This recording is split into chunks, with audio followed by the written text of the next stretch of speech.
it was this post I read back then that was like, at the end of the day, no matter what a man do, he always end up with a good woman. And it was another that was like, men with multiple baby mamas always end up with a good woman. And I don't be thinking those be good women. Contrary to popular belief, I don't think those be good fucking women. I think those be women who have a very strong sense of heroic superiority complex. And what I mean by that, I'm gonna break it down. The reason why I say heroic, because for some reason they feel like they can just come in the midst of your chaos, especially the man's, come in the midst of their chaos, and since nobody else in his life has been able to tame him or show him something primarily different, mind you, she's not finna do anything different that any other woman in his life hasn't already tried to accomplish. But because she feels like he's a bad boy and he's just getting all out of terms and nobody can save him, I know this pussy can change him. I know.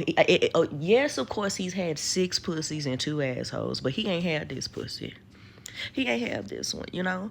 And due to the patriarchy, genuinely, for some reason, wanting to continuously pass off these specific men's offsprings, it's like society also wants redemption for this man, even if this man is a rapist, even if this man is a murderer, and even if this man is a womanizer. Everybody feels like everybody can change, so that woman could be able to change him. Misogyny is so weird, it's so stupid, because why the fuck would we try to award bad behavior? That's all what that is at the end of the day. A man that cannot change, a man that is as terrible as dead, we should reward him with pussy. That's the heroic concept. Now the superiority concept come into where, again, this woman for some reason believed that every other woman he had before her is simply just not that bitch. They're all bitter. How the fuck you got all these different baby mamas? None of the kids know each other. None of the kids come together for each other. You ain't seen your kids in how long?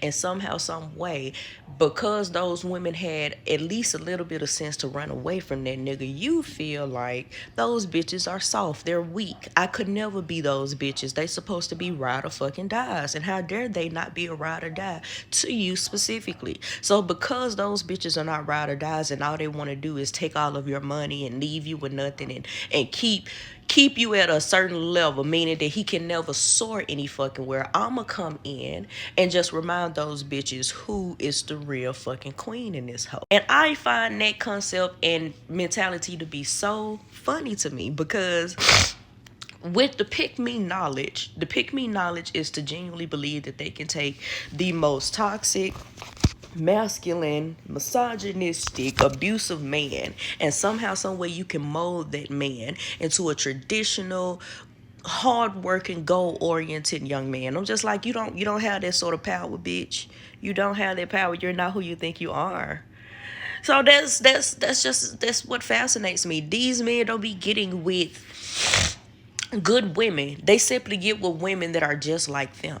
They get with women that have the same arrogance. They get with women who have the same superiority complex. And dare I say it, they get with the same women that are narcissistic just like them.